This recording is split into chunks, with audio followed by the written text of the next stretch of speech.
Anika stood tall, her gaze filled with arrogance as she locked eyes with Judge Rocha. She was used to having the power in her hands, always convinced she was the one who was right. The stern look from the judge barely fazed her. In her mind, a black judge like him couldn't possibly understand the tough decisions she had to make every day as a cop, as a protector of the law. "He doesn't know what it's like in my shoes," she thought, her confidence unshaken, believing that no one could touch her. But then something shifted. Everything she had once believed in began to crumble, as the truth about her own biases, her own corruption, became impossible to hide. The consequences she had never imagined were now staring her in the face, and they were nothing like what she expected. Don't forget to subscribe to our channel and let me know where you're watching from. The sun's first rays pierced through the windows of the police station as Officer Anika arrived, carrying her briefcase and eyes shining with hope.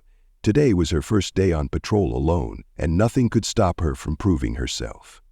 With a firm step, she walked through the station's door, filled with the kind of resolve that only someone fresh out of training could have. She believed that everything she'd learned would help her face whatever challenges the day might bring.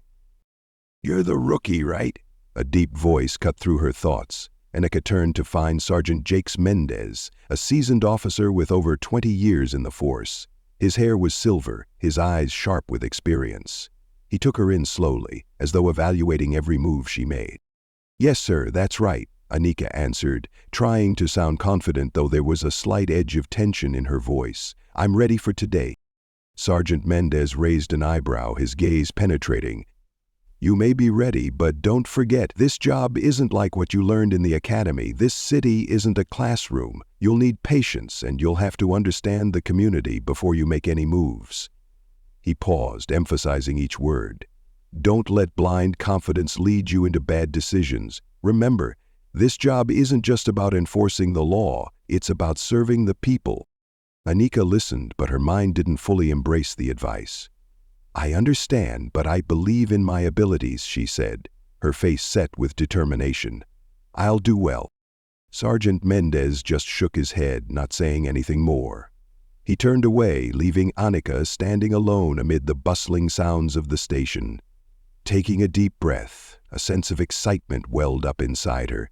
This was her chance to prove herself, to show that she was not just a capable officer, but an exceptional one.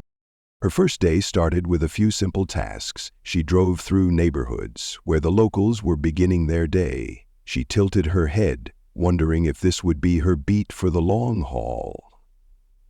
But her thoughts were quickly interrupted when something caught her attention. A group of young men was gathered at a street corner, talking loudly. Anika sensed trouble brewing. Without hesitation, she stopped the car and got out. "Hey, what's going on here?" she shouted, her voice firm and commanding. The young men looked up, clearly surprised by her sudden appearance, but no one spoke.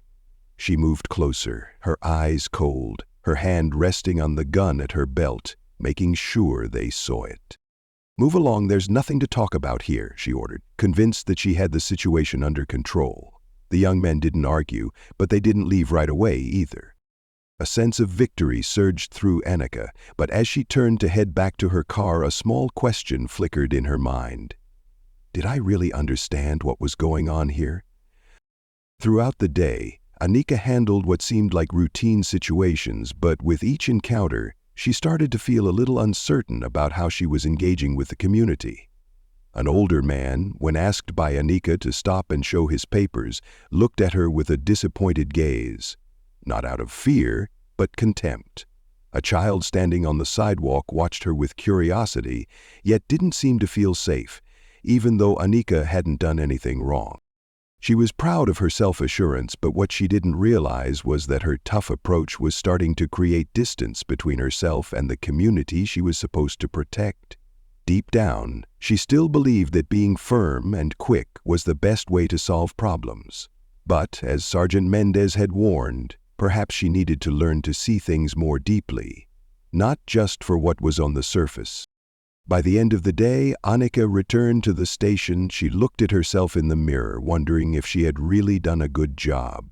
The pride was still there, but so was a growing sense of doubt. The next day, as the sun began to dip behind the skyscrapers, Anika was sitting in her patrol car when the call came through over the radio.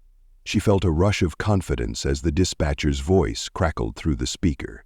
"There's a man named Yasir Amin standing outside a store on the south side. Suspicious behavior. Officers are requested to investigate." Without hesitation, Anika steered the car toward the designated area, her eyes scanning every corner of the neighborhood. It was a bustling area, but one she wasn't familiar with. Still, she couldn't shake the excitement of the task ahead. This was her chance to prove herself again. She didn't give much thought to the warnings from seasoned officers like Mendez. She believed her training had prepared her for anything that could come her way. As the car neared the store, she spotted a man leaning against the wall outside, arms crossed. There was something about his stance that made Anika uneasy. He was a black man dressed in a dark jacket, looking like he was waiting for someone. There was no sign of panic or distress, but Anika trusted her instincts. She parked the car.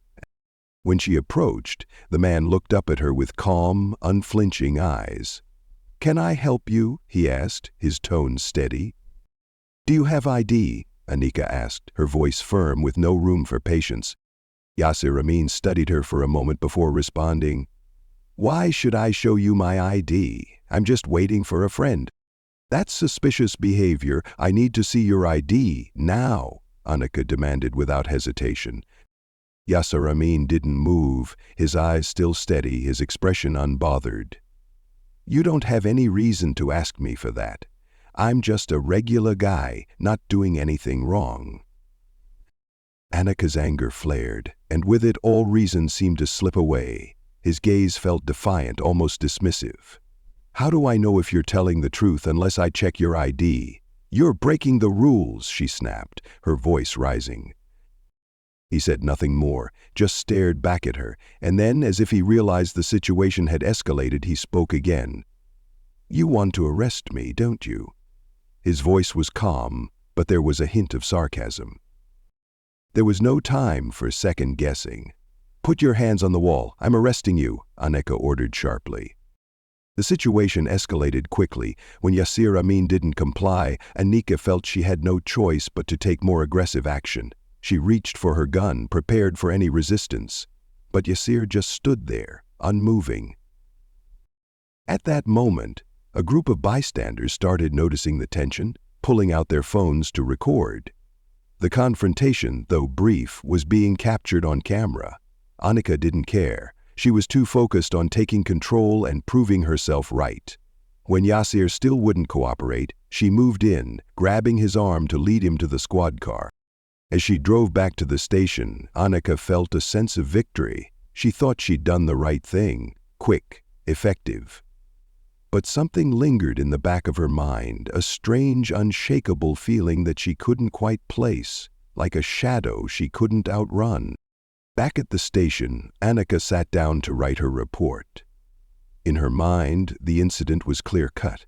She'd acted decisively, but as she wrote, she added details to justify her actions. Suspicious behavior suspected. I asked Yasir Amin for ID. When he didn't comply, I had grounds for an arrest. During the process, he resisted and refused to cooperate. When the report was finished, Anika felt satisfied. She believed her version of events was solid and that no one could question her decision. She knew her colleagues would understand. But when she handed the report over, their response wasn't what she'd expected. "Anika," one of them said, concern creeping into their voice, "are you sure about this arrest? It seems like things escalated pretty quickly. People are sharing videos from bystanders." Anika brushed off their concerns. "It's fine," she replied confidently. "The video only shows a few moments. I had a good reason to act." Yet, as the video began to spread online, everything seemed more complicated. Questions she'd never considered before began to surface in her mind. Did she truly understand the community she was supposed to protect? Or had she, in her haste, failed to see the discrimination she might not have recognized? Judge Rocha was a well-known name in the legal world, respected not only for his long and successful career but also for his unwavering integrity and fairness in every case he presided over. As a black man, he understood the pain his community faced, especially in cases of police misconduct. However, for him, race was never a deciding factor in justice. He firmly believed that no one should use power to oppress others. Just a few years ago, he had been one of the first judges to take on police cases, particularly those involving human rights violations, and not a single one had passed without him delivering a stern verdict. He was unforgiving when it came to abuse of power, showing no leniency, not even for those in uniform. Meanwhile, Yasir Amin, the man Anika had arrested on her first day of patrol, wasn't exactly a stranger to the community. He worked a regular job, but his family, especially his mother, was well known in the neighborhood. They couldn't stay silent when one of their own was mistreated. So as soon as the video of the arrest was leaked, Yasir's family reached out to Nadia Pere, a renowned civil rights attorney.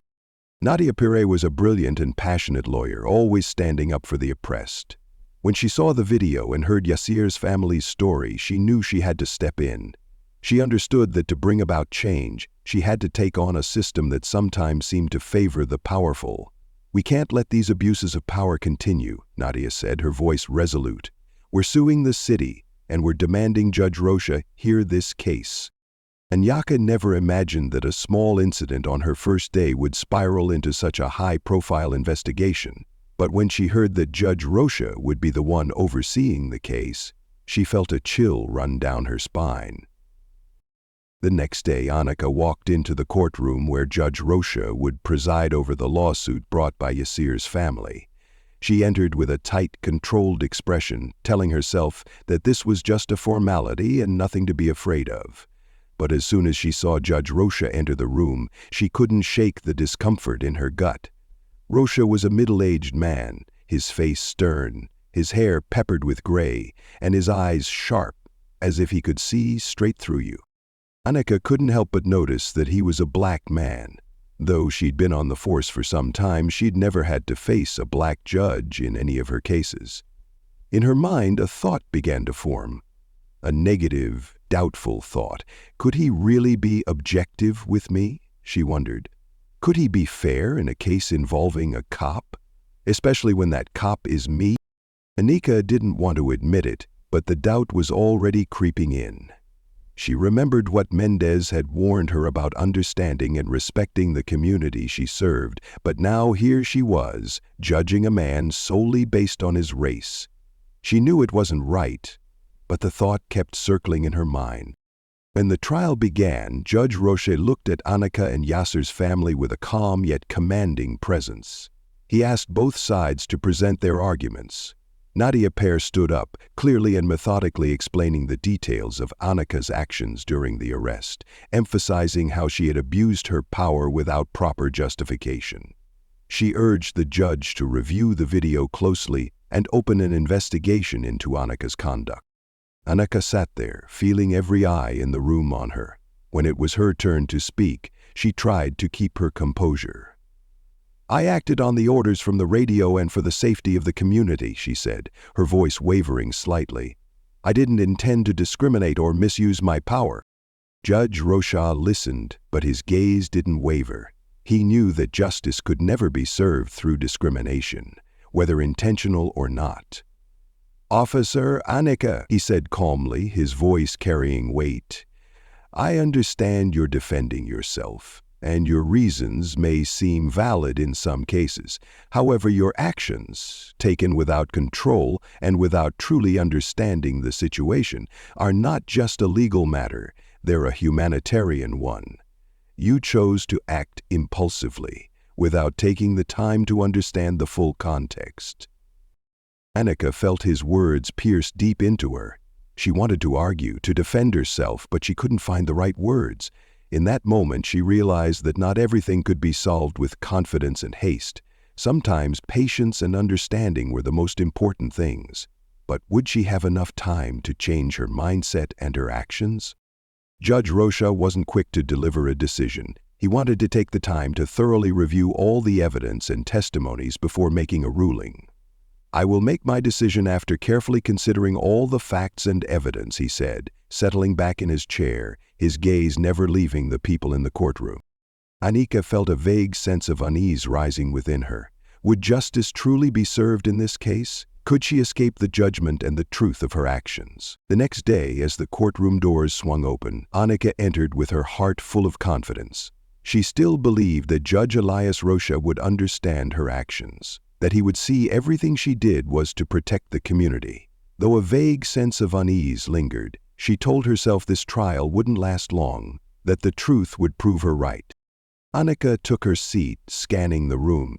Nadia Perez, representing Yasir Amin's family, was ready to argue her case. She showed no signs of tension, but in the depths of her eyes there was a fierce determination. Behind her stood Yasir's family, glaring at Anika with anger and hurt over the way their brother had been treated.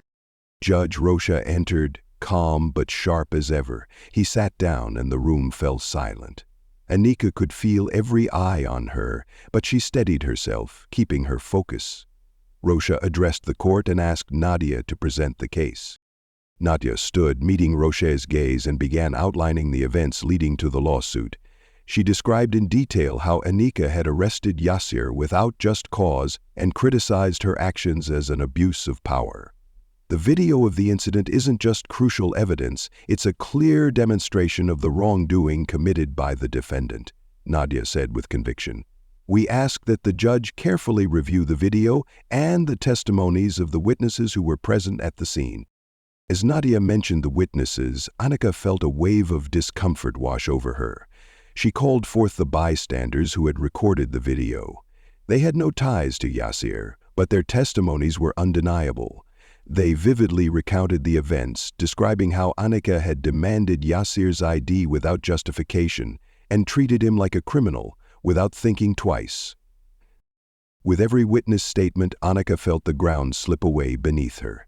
She had once thought the video wouldn't be able to contradict her account, but now doubts started to creep in. Could she still defend her position? When Anika's defense attorney stood to speak, the tension in the room was palpable. The defense lawyer argued that the video didn't capture the full context and that a single moment couldn't fairly judge an action. "We need to understand the full situation before passing judgment," he said. "The footage may have been edited or may not fully reflect the defendant's actions. However, these arguments couldn't diminish the power of the video." A clip from Anika's own body cam was introduced, showing not just her actions but her demeanor toward Yasir. The footage was irrefutable, and step by step the truth began to emerge. Anika's actions, demanding Yasir's ID and dragging him to the squad car without cooperation, were all there in plain view. It felt as though the ground had crumbled beneath Anika. What she had once believed was right was now evidence against her. She had been so confident, so sure of herself, that she hadn't seen the danger in her actions. Now the videos and the witnesses had completely exposed the truth, one she couldn't deny. Cross-examination began, and Anika could feel the air in the room tighten. Judge Rocha didn't rush to make a decision, but he looked at Anika with a gaze that never wavered. He started asking questions. "Officer Anika, in your report you said your actions were to protect the community, but do you realize that what you wrote doesn't align with what the video shows?" Judge Rocha asked, his voice calm yet forceful.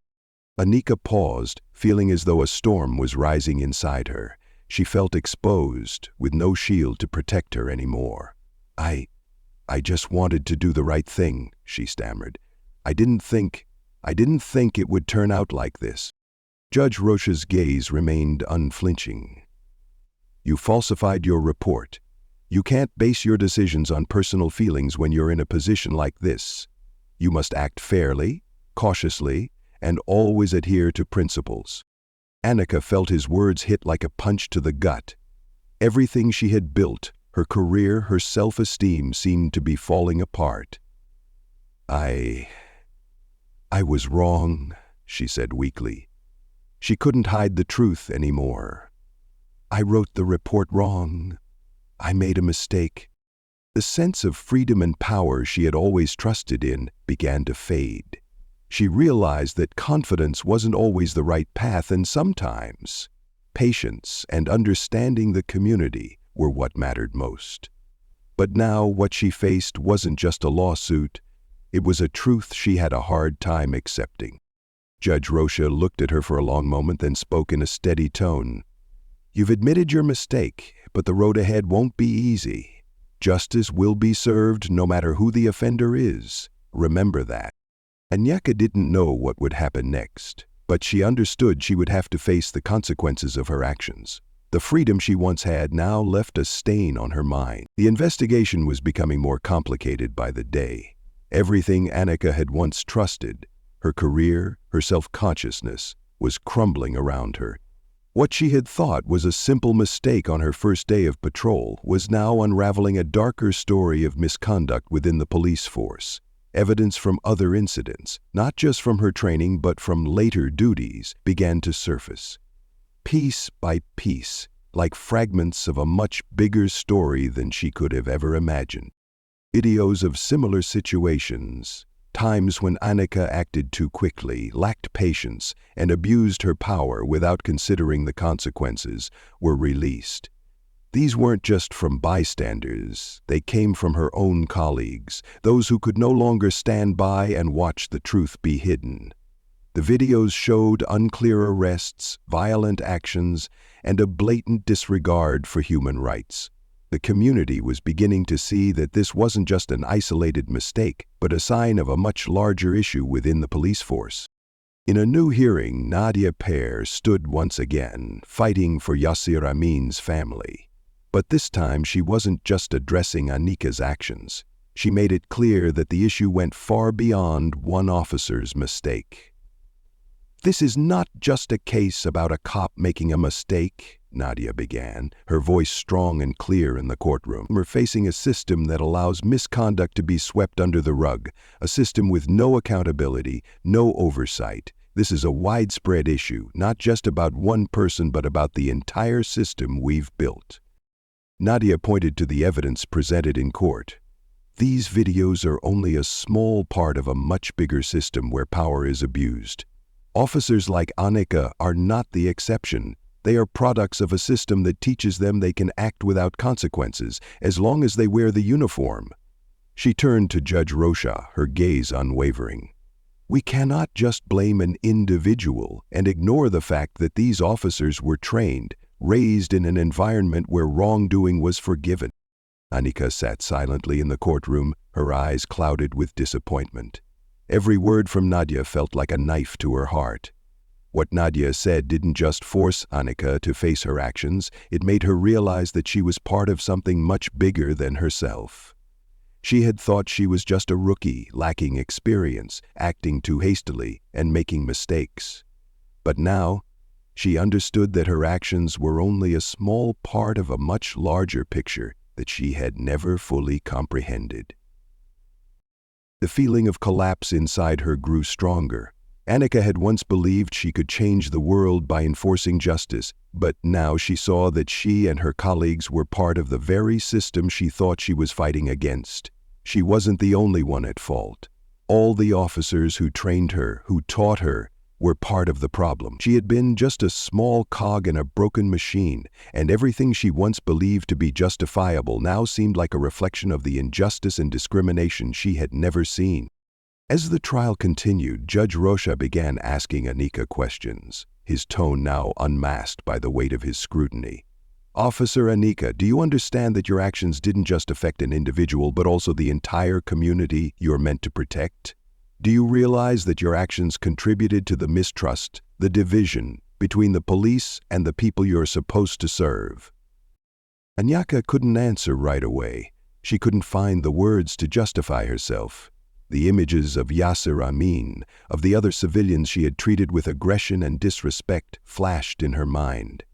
Every time she remembered forcing innocent people to hand over their IDs, acting like a robot following orders without question, a wave of shame washed over her. Judge Rocha didn't wait for a response. He just looked at her deeply, then turned to Nadia. You've made the issue clear. This is no longer just one case. It's a systemic problem that must be addressed. Anika felt lost, confused. The words of both Judge Rocha and Nadia were like shards of broken glass, reflecting everything she had done over the past years.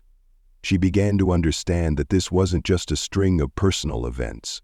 The police system, which she had once believed was just and honorable, was rotting from the inside, and she, a small part of it, had become part of the problem. At the end of the trial, as people began to leave the courtroom, Anika stood alone in a corner, unable to move. She wondered if she could ever change, if she could find herself again and truly fight for justice instead of continuing to be part of a system she didn't understand. But no matter how hard she tried, she knew the truth had been laid bare, and she would have to face the consequences of her actions. The investigation was peeling back the dark layers of the police force, revealing aspects Anika had never imagined. Federal agencies tasked with uncovering misconduct in the department had begun re-examining old cases, including hers.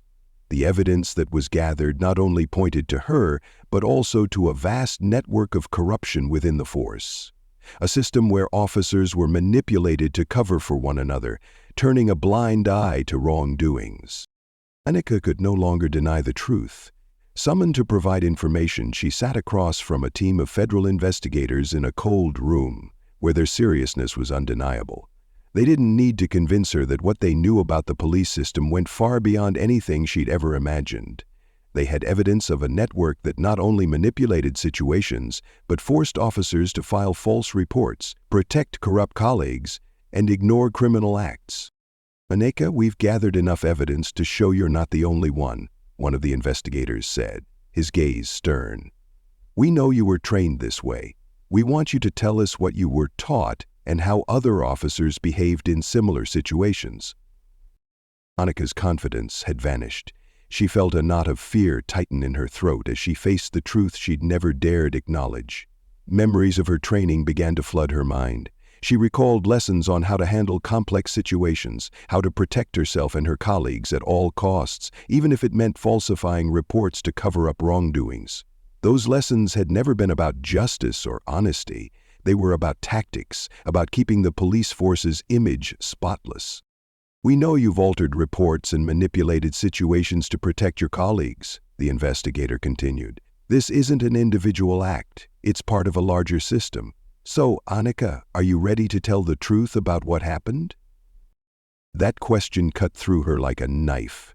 She sat in silence, unable to answer right away. What she was facing wasn't just about one case. It was about confronting herself, about acknowledging the wrong choices she had made. She had once believed in power, in what the police system had taught her, that power could help protect the community. But now she understood that the power she'd wielded wasn't meant to protect the vulnerable. It was meant to perpetuate injustice and cover up misconduct in the very system she had been a part of. Anika looked down at the table, her hands clenched tightly. I don't know what to say," she began, her voice thick with emotion. "I just did what I was taught. I never thought I'd end up here."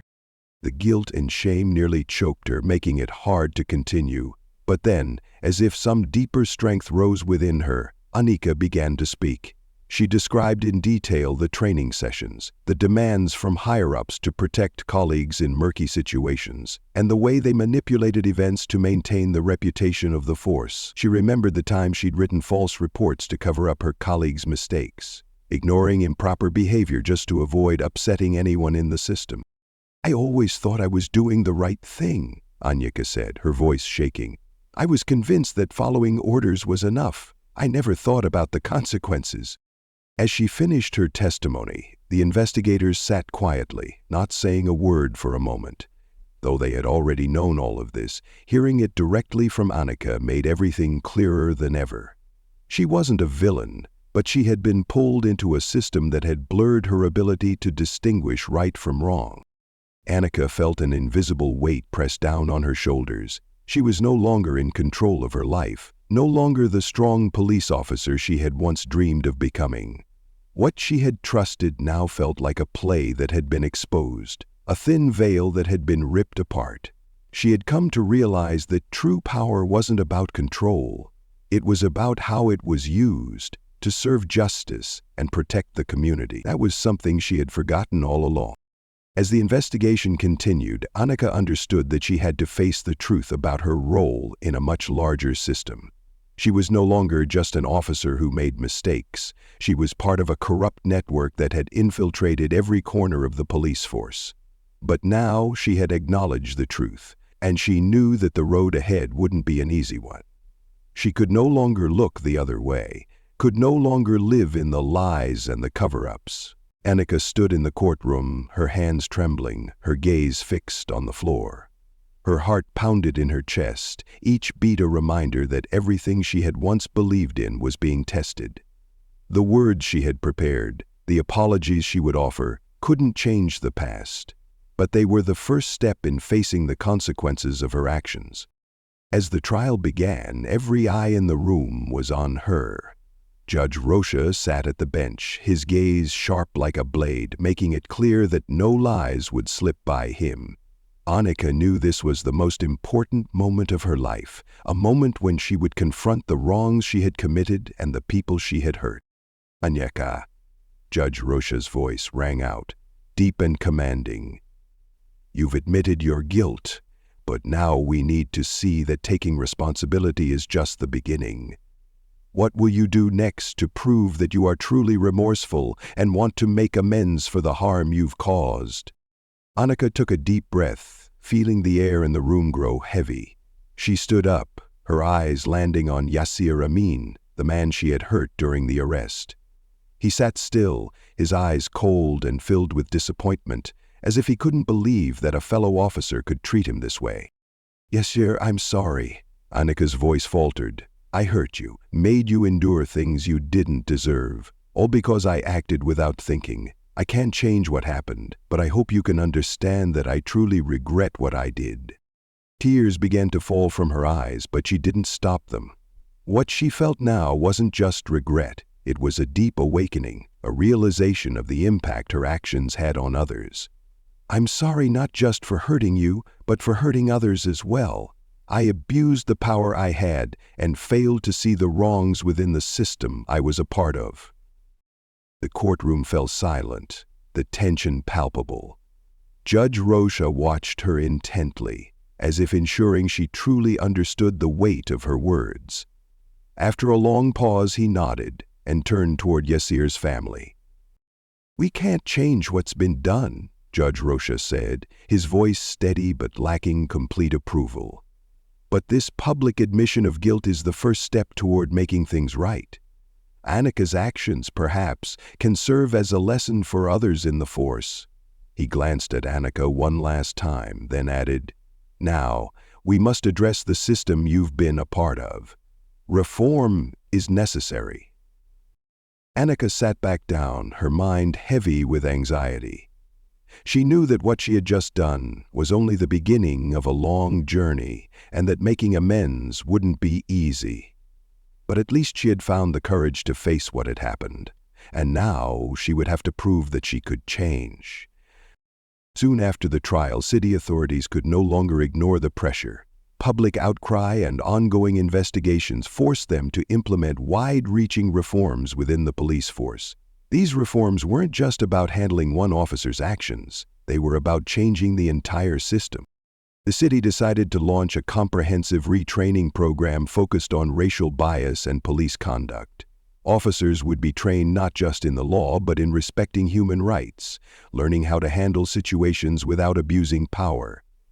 An independent oversight system was also established to ensure that misconduct would no longer be swept under the rug. But perhaps the most important change was the creation of a civilian oversight board, with real authority to dictate the operations of the police and review their actions. However, not everyone was happy with these changes. Anika's story caused a deep divide in the community. Some felt she deserved to face the consequences of her actions, while others believed her actions were simply a product of a broken system. Instead of just condemning her, they argued that the whole police force needed to change. At protests and public debates, reform advocates argued that this was a chance to rebuild the system entirely, to prevent further wrongdoings like Anika's from happening again. They believed that changes in training and oversight would lead to a more just, racially unbiased police force that would truly serve the community. Yet, there were those who opposed the reforms, arguing that it wasn't just about blaming Anika and other individuals, it was about the entire department. They feared that reforming the system would weaken the force and create doubt in the community about the ability to maintain order and safety. Anika understood that she would always be part of this debate. What she had done, what she had admitted, would be a stain on her life. But she also knew that change wasn't always easy, and not everyone would agree with it. What mattered was that she had chosen to face the truth, and she hoped that truth would open the door to justice and change within the police force.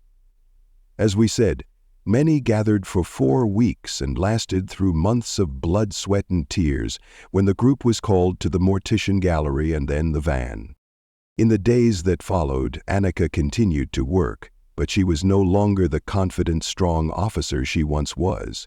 She was a different person now, someone who had learned to reflect on her actions and fight for true justice. She knew the road ahead would be long, but she was determined to work tirelessly to earn the change she had started. Anika stood in front of the mirror in her room, staring at her reflection. She had changed so much since the case began. The days that followed had forced her to face difficult decisions, and now all she could do was look at herself and ask, "Can I start over?" After serving her sentence, part of her felt relief, but another part was filled with anxiety and uncertainty. She had taken responsibility, apologized, and regretted her actions, but healing didn't happen overnight. The wounds she had left in the community and within herself couldn't be healed in an instant. Still, she knew that without taking the first step, those mistakes would never be fixed. With the support of reform organizations and social justice groups, Anika became involved in police reform. She joined a retraining program for new officers, sharing her story along with the painful lessons she had learned. Every time she stood in front of a class, Anika didn't just talk about her mistakes. She shared the hard-earned lessons she had gained from her years in law enforcement. She spoke about the importance of seeing situations from multiple perspectives, how power could be wielded fairly and responsibly, and most importantly, how to respect the basic human rights of everyone, no matter the circumstances. You have to understand that in this job no one is perfect, but how we treat others, how we uphold dignity and fairness, that's what truly matters, Anika said with conviction. We can't act just for our own safety or for the sake of power. We have a responsibility to protect the community, and we must always stand for justice. She had become a role model for young officers, not because she was the best, but because she had gone through pain, regret, and had found a way to rise again. And in each of her lessons, she found a sense of healing. Anika realized that by sharing her mistakes with others, helping them understand the hidden dangers in the work, she was preventing similar incidents from happening again. However, no matter how hard she tried, the difficult days were far from over. The final trial regarding her actions still loomed. She couldn't forget that day when Judge Rocha had called her into the courtroom to deliver the final verdict. When the day of the trial arrived, Anika walked into the room, the tension thick in the air, as it always was when facing a new challenge. Judge Rocha sat at the bench, his gaze firm but understanding. He looked at her, as if trying to read every thought in her mind. "Anika," Judge Rocha began, his voice not soft, but with the necessary sternness. "You have admitted your wrongdoings, and you have walked the path of remorse. But we must not forget that reforming the system is a long and difficult process." Anika felt like she was facing a solid wall. She couldn't change the past, but at least she could face it honestly. "Your Honor," she said, her voice steady, "I can't change what happened, but I will continue to do everything I can to help others avoid the mistakes I made." Judge Rocha didn't respond immediately. He nodded, as though he had heard what he needed from her. After a brief silence, he spoke again. From what you've done so far, I believe you have the potential to change and start new. But I want to emphasize that this is a process that cannot be rushed, and you must continue to work tirelessly to prove that you deserve. After the trial ended, Anika left the courtroom with a strange feeling. She didn't feel joy or happiness, but a sense of relief, as if a heavy burden had been lifted, though a new journey had just begun. She knew the road ahead wouldn't be easy, but she had begun to see things differently. Her regret was no longer an escape, it was a turning point, an opportunity to start fresh. In the months that followed, Anika didn't just work in reform programs, but also participated in community meetings where she listened directly to the stories of those hurt by the actions of the police. These conversations weren't easy. Every time she heard their painful accounts, Anika felt as though her heart was being torn apart. But it was from these stories that she began to understand that her actions weren't just individual mistakes. They were part of a system that needed to change. She began to feel a shift within herself, a change from deep within. She was no longer just a police officer. She was someone seeking true justice. She no longer wanted to wield power to control, but rather to protect and serve the community. With each passing day, Anika started to rebuild the trust with the community she had hurt. Every apology, every small action was part of the journey to restore respect and justice. And even though the road ahead was long, Anika was ready to face whatever challenges lay ahead, because she knew that change would never come easily, but with perseverance, it would create a better future for everyone. Hit the subscribe button and don't forget to leave a comment so I can hear your thoughts and suggestions for future videos.